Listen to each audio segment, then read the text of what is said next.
ആതിരപ്പള്ളിയിലെ ആനയെ മയക്കുപിടി വച്ചിരിക്കുന്നു എന്ന വിവരങ്ങളാണ് ഇപ്പോൾ നമ്മുടെ മുൻപിലേക്ക് എത്തുന്നത്. അതിന്റെ ഒരു പൂർണ്ണമായ വിവരങ്ങൾ നമുക്ക് അറിയേണ്ടതുണ്ട്. നമ്മുടെ സുഹൃത്തുക്കൾ ഒരുപാട് കാര്യങ്ങൾ പറയുന്നുണ്ട്.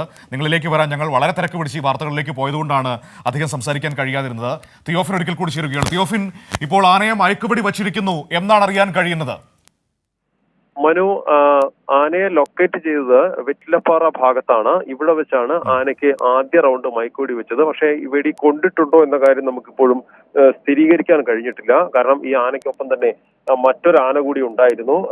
പറ്റിയ ഒരു സാഹചര്യം കിട്ടിയപ്പോൾ ആദ്യ മയക്കുവെടി വെച്ചിട്ടുണ്ട്. അത് വനം വകുപ്പ് സ്ഥിരീകരിക്കണം ആ മയക്കുവെടി കൊണ്ടിട്ടുണ്ടോ എന്നുള്ളത്. എന്തായാലും ആനയെ അല്പസമയത്തിനകം തന്നെ, അതായത് ഈ മയക്കുവെടി ഏറ്റിട്ടുണ്ടെങ്കിൽ അല്പസമയത്തിനകം ഈ ആനയെ കോടനാടേക്ക് മാറ്റാനുള്ള ശ്രമങ്ങൾ ആരംഭിക്കും. പക്ഷേ ഒരു വിഷയം ഉള്ളത്, ഈ ആനയ്ക്ക് അടുത്ത് മറ്റൊരാന ഉണ്ട് എന്നുള്ളതാണ്.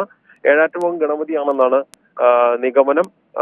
അങ്ങനെയെങ്കിൽ ഈ കാരണം മയക്കുവെടി കൊണ്ടെങ്കിൽ തന്നെ ആനയെ ഒറ്റപ്പെട്ട് കിട്ടുക എന്നുള്ള ഒരു പ്രധാന ആവശ്യമുണ്ട്. എന്നിട്ട് വേണം കുങ്കിയാനകളുടെ സഹായത്തോടു കൂടി ആനയെ ലോറിയിൽ കയറ്റി കോടനാട് അഭയാരണ്യത്തിലേക്ക് കൊണ്ടുപോകാൻ. അവിടെ വെച്ചാണ് ചികിത്സ നൽകുക. ഏതായാലും പുരോഗമിച്ചുകൊണ്ടിരിക്കുകയാണ്.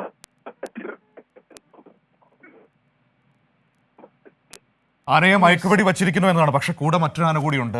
ആനയ്ക്ക് കൊണ്ടിട്ടുണ്ടോ എന്നതടക്കമുള്ള കാര്യങ്ങൾ സംശയമുണ്ട്. വനംവകുപ്പ് അത് സ്ഥിരീകരിക്കണം. അതിനുശേഷം മാത്രമേ തുടർന്നുള്ള നടപടിക്രമങ്ങളിലേക്കൊക്കെ പോകാൻ പറ്റുള്ളൂ. കാരണം ലൊക്കേറ്റ് ചെയ്ത സ്ഥലത്ത് നിന്ന് ആനയെ മാറ്റേണ്ടതുണ്ട്. മയക്കുവെടി ഏറ്റിട്ടുണ്ട് എന്നുണ്ടെങ്കിൽ ആ സ്ഥലത്ത് നിന്ന് ആന സ്വയം മാറേണ്ട.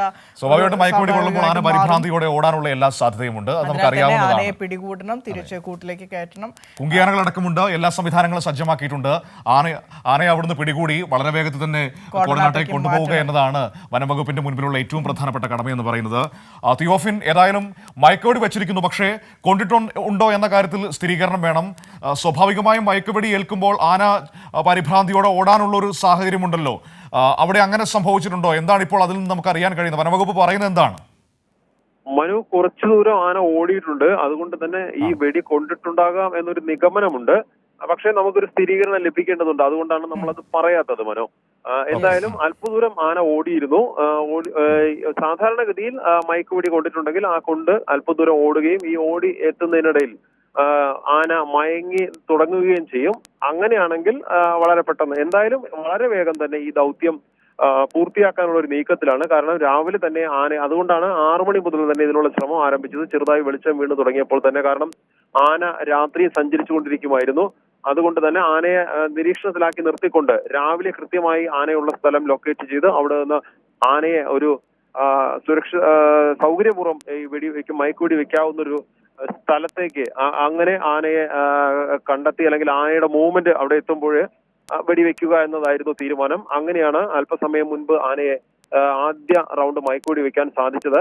ഈ മയക്കുവെടി കൊണ്ടിട്ടുണ്ടെങ്കിൽ ഇനി ഒരു മയക്കുവെടിയുടെ ആവശ്യമില്ല. ആന മയങ്ങി തുടങ്ങുമ്പോൾ സേഫായ ഒരു സ്ഥലത്തേക്ക് ആനയെ മാറ്റുക എന്നുള്ളത് മാത്രമാണ്. അവിടെ എത്തിക്കഴിഞ്ഞാൽ കുങ്കിയാനകളുടെ സഹായത്തോടു കൂടി ഈ വനംവകുപ്പിന്റെ ലോറിയിൽ കയറ്റി ആനയെ കൊണ്ടുപോകും.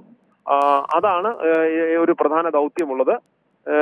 ഓരോ കാര്യങ്ങളും ഔദ്യോഗികമായി നമുക്ക് വനംവകുപ്പിന്റെ നിന്ന് സ്ഥിരീകരണം ലഭിക്കേണ്ടതുണ്ട്. അതുകൊണ്ട് മാത്രമാണ് ചിലപ്പോൾ എടുത്തുചാടി അല്ലെങ്കിൽ പെട്ടെന്ന് മറ്റു മാധ്യമങ്ങൾ കൊടുക്കുന്ന പോലെ കൊടുക്കാൻ നമുക്കൊരു പരിമിതിയുണ്ട്.